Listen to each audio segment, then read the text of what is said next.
It's embarrassing to admit this, but I rolled my eyes the second I opened the box. I mean, it was supposed to be an anniversary gift, not some whatever that was. My name's Sienna. I'm 36. And I guess you could say I didn't handle it well. Declan, my husband, sat across from me with this hopeful look on his face, like he just handed me the moon. But it wasn't the moon. It was a bracelet. A bracelet, not even a fancy one. Just some silver thing with a tiny charm. Don't get me wrong, I'm not expecting diamonds dripping off my wrist. But for our 5th anniversary, I thought maybe he'd put in more effort. Something thoughtful, romantic, memorable. Do you like it? He asked, and I could tell he was trying so hard to read my reaction. I tried to fake a smile, but it came out all wrong. Yeah, it's cute, I said, but I couldn't hide the tone. You know the tone, the one that says I'm lying through my teeth. His face fell, and suddenly I felt this wave of guilt and frustration. I didn't want to ruin the moment, but at the same time I couldn't help thinking, why does he always do this? Declan knows I like nice things. It's not like I'm subtle about it. I've dropped hints for months about this necklace I saw online. And instead, I get a bracelet that looks like it came from a mall kiosk. I know how this sounds, I do. But here's the thing. Declan and I have been through a lot this year. Money's been tight ever since his hours got cut at work. And I've been picking up the slack where I can. I've even skipped a couple of salon appointments to save a little extra, which is a big deal for me, because I take pride in how I look. So yeah, maybe I was hoping for something that showed he appreciates all I've been doing. Is that so wrong? I placed the bracelet back in the box and set it on the table. Thanks, I said flatly. But the damage was already done. Declan let out this sigh, the kind that's half frustration, half defeat. You don't like it, he said. It wasn't a question. I crossed my arms. It's not that I don't like it. I just thought, I don't know, maybe you'd put a little more thought into it.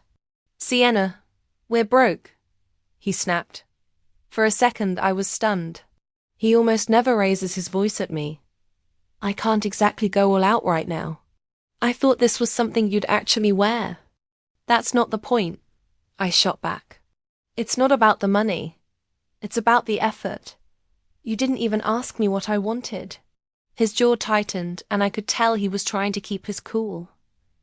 Effort? Are you serious right now?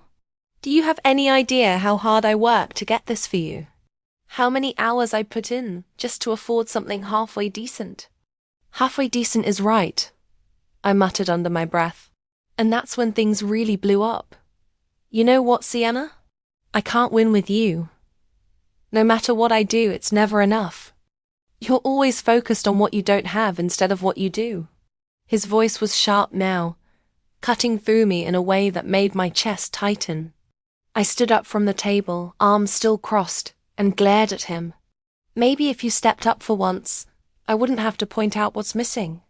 That hit a nerve.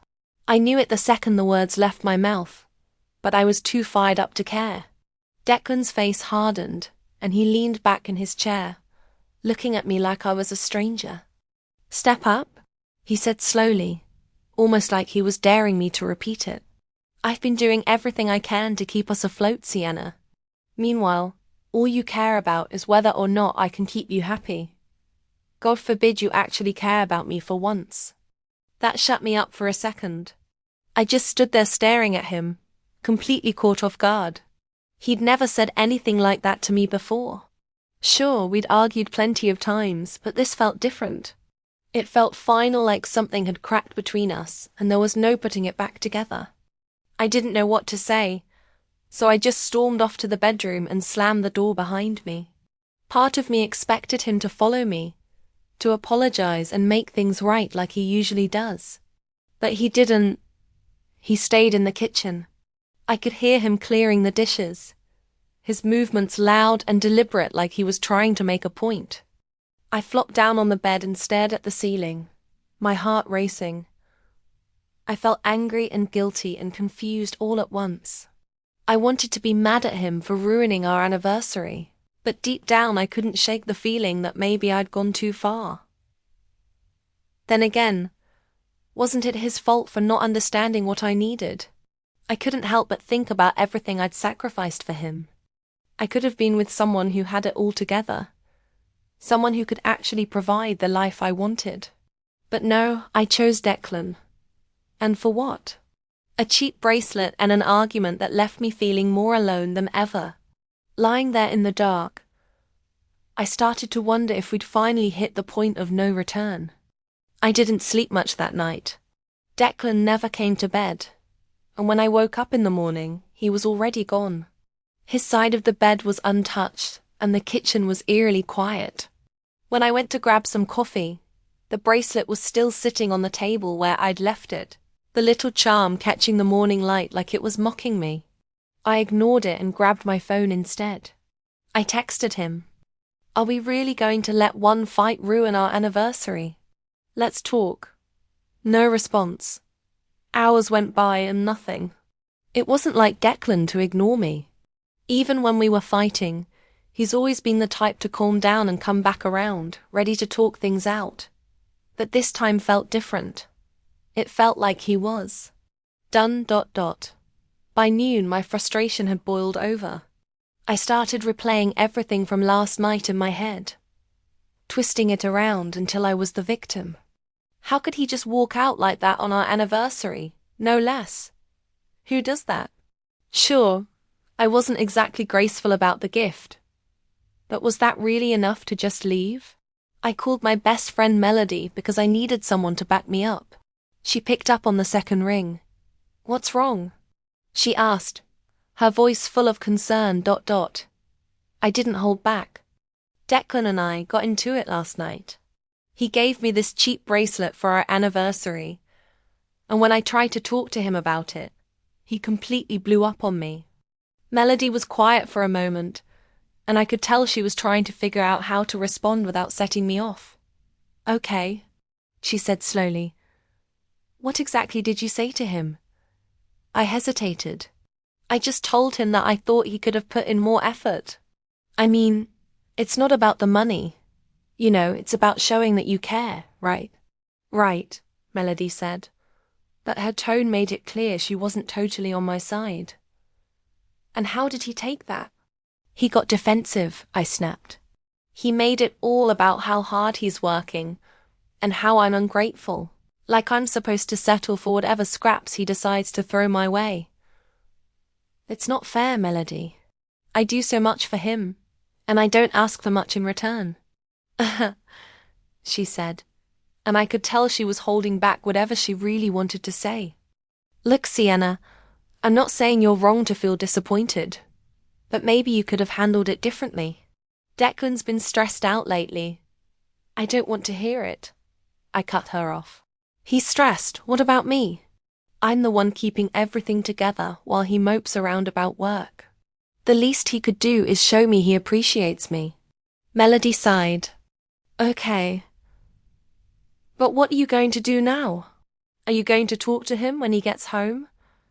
If he even comes home," I muttered.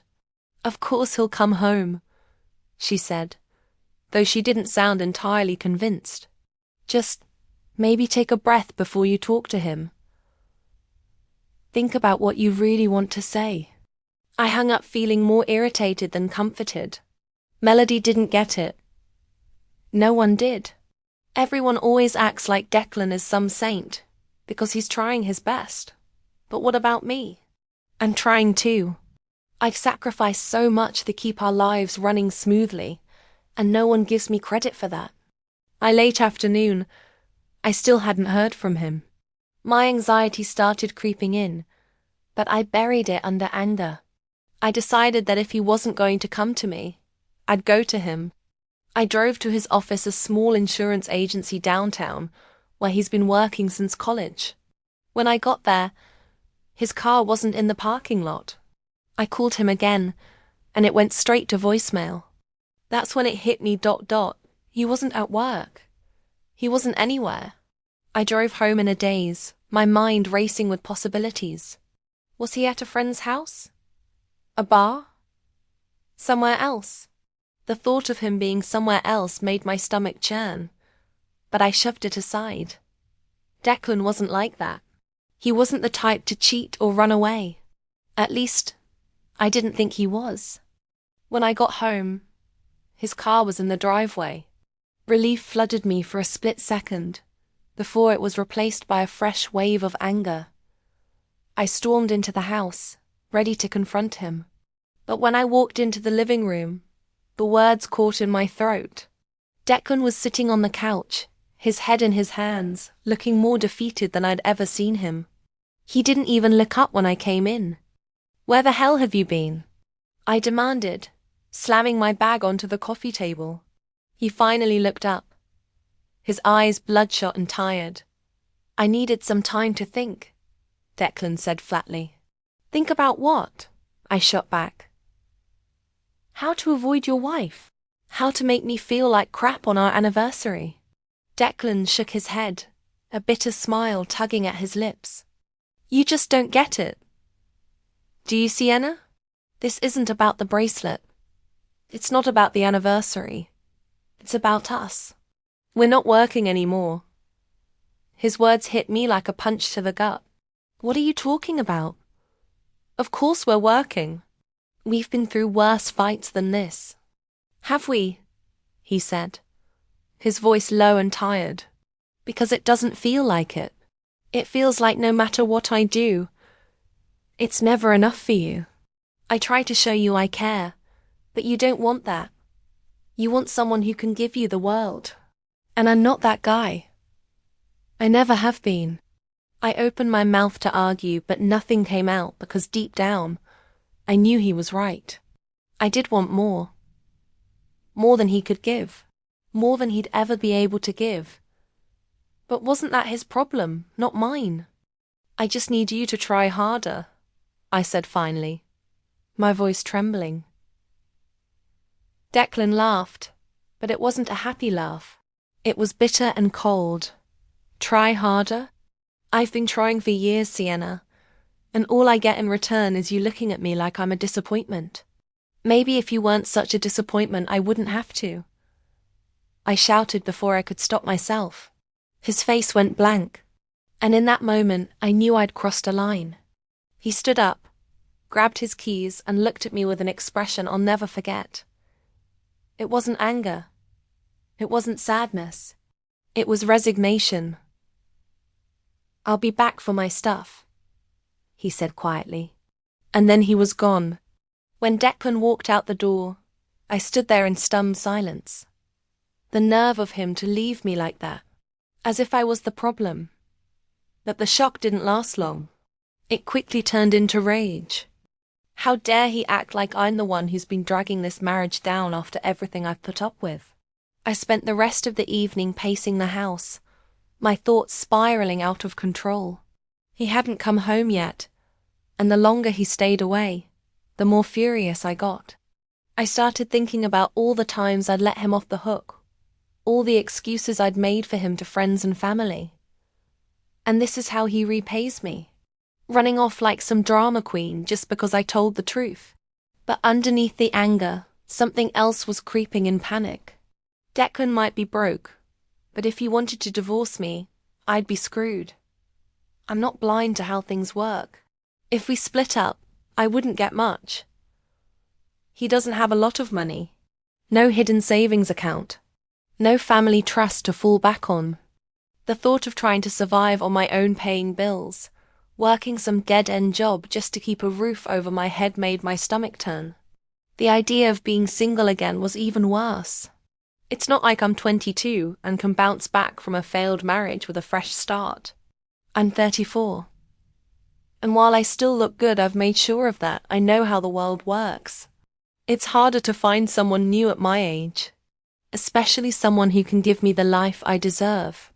No, getting divorced wasn't an option. Not for me. I needed a plan. And I needed it fast. If Declan thought he could just walk out and leave me hanging, he had another thing coming.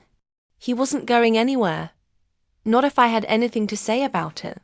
By the next morning, I had my game face on. I decided to play the part of the remorseful wife, just long enough to get him back under control. I wasn't really sorry, of course. Why should I be?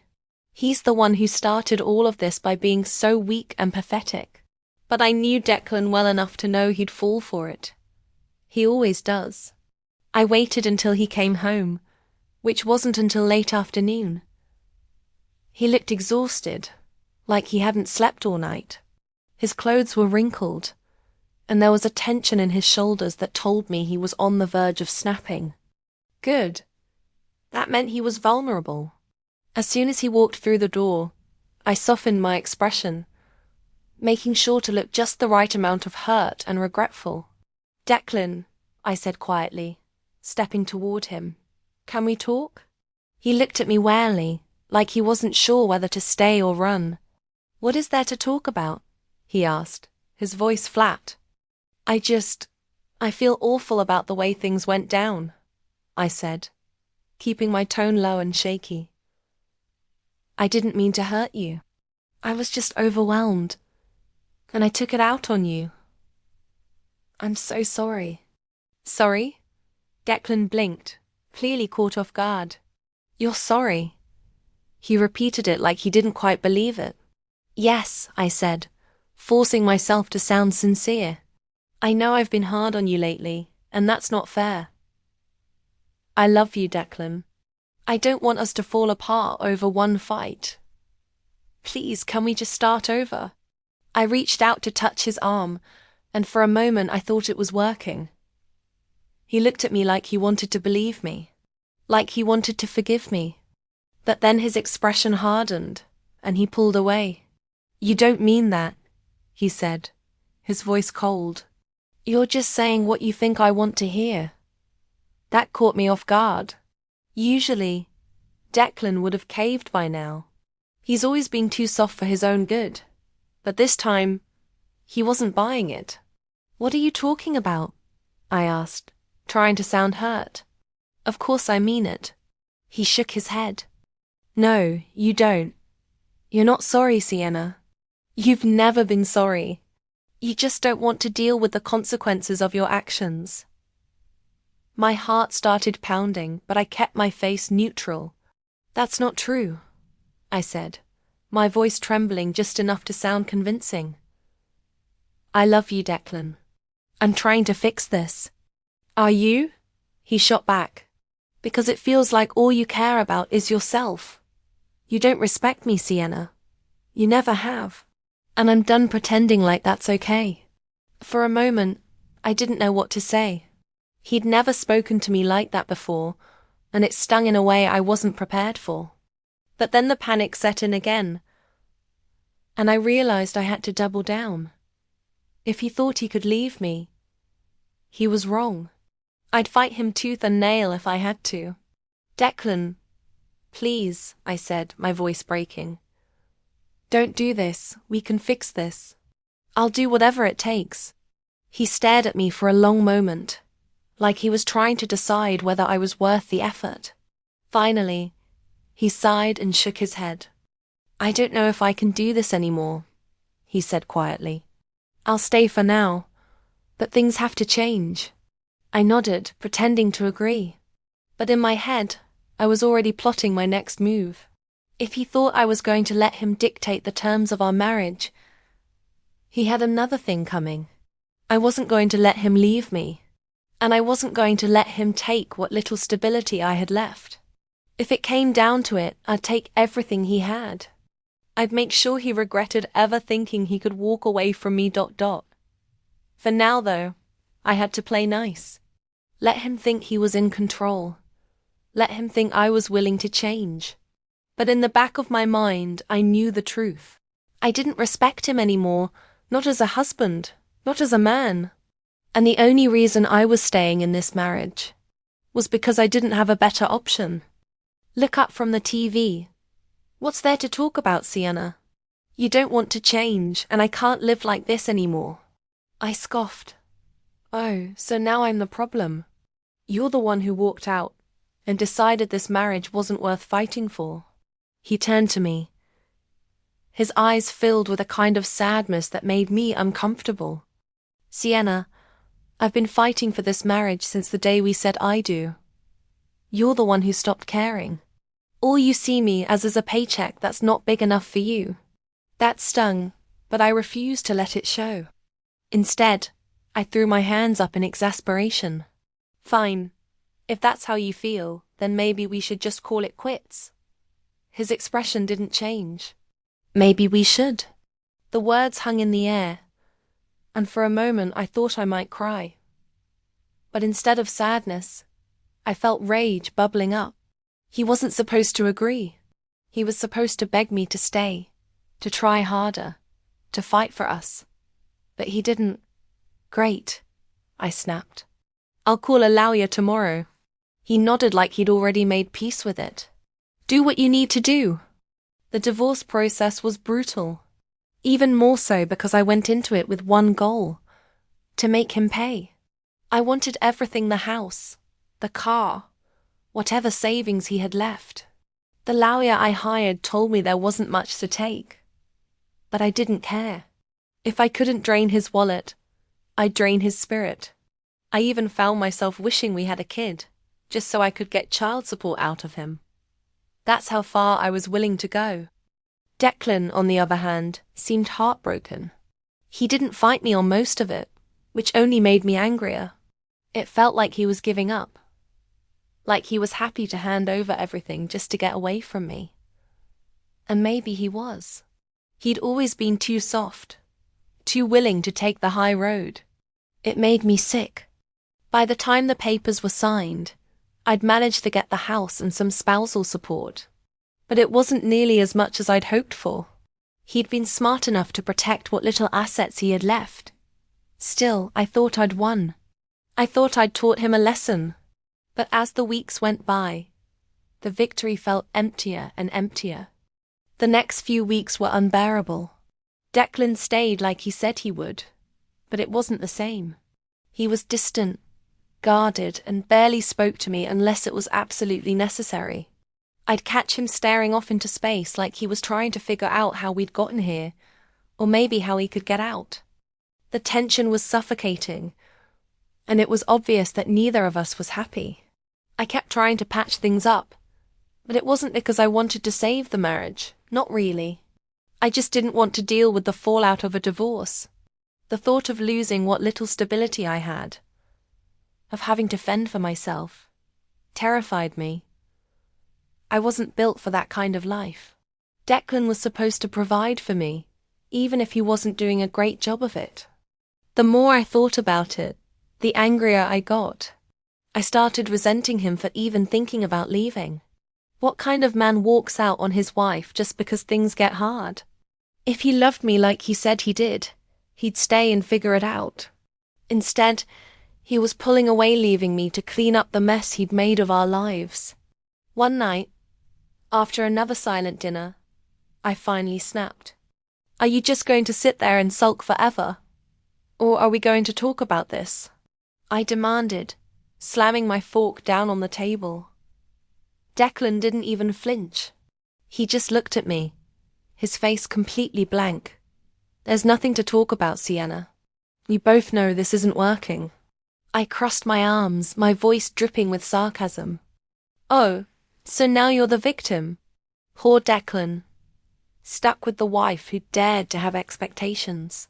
He sighed, rubbing his temples. I'm not trying to play the victim. I'm trying to be honest. This marriage hasn't been good for either of us in a long time. And you know it. I opened my mouth to argue, but he kept going. You don't respect me. You don't care about me. You care about what I can give you, or what you think I should be giving you. And I can't do it anymore, Sienna. I just can't.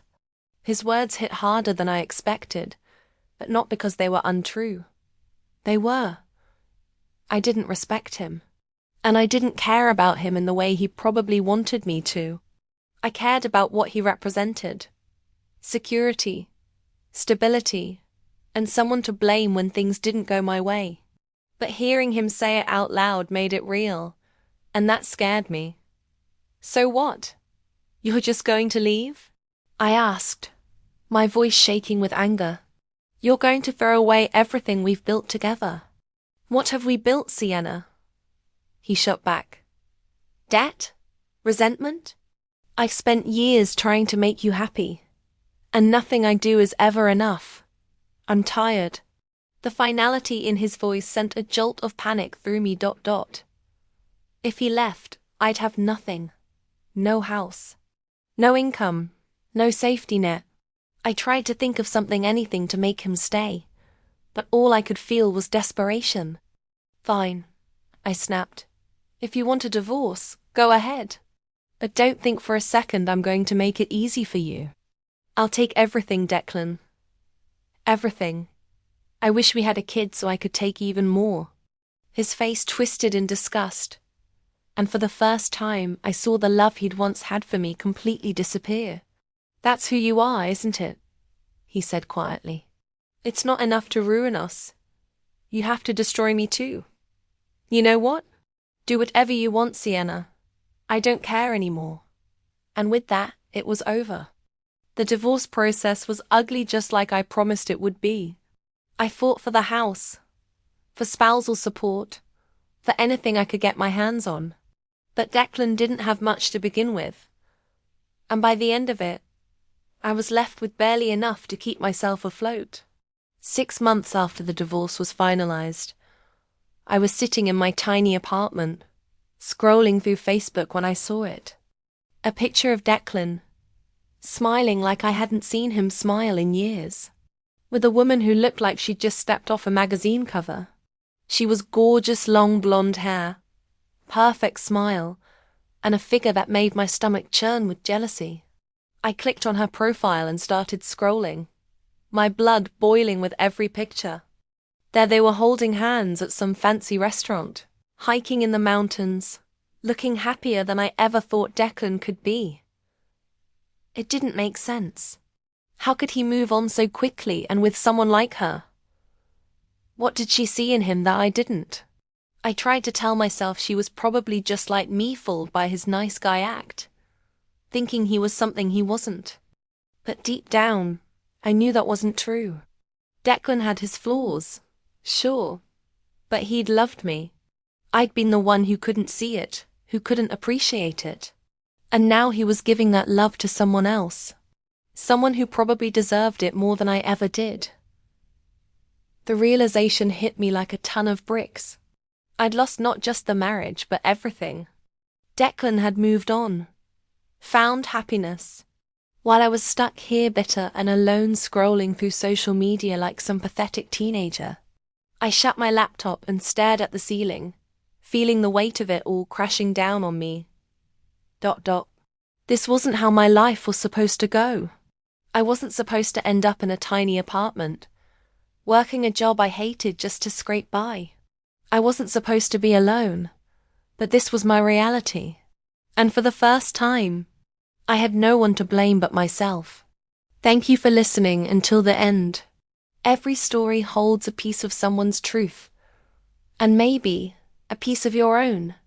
If this touched you in any way, don't forget to like, share, and subscribe for more heartfelt stories. See you in the next video.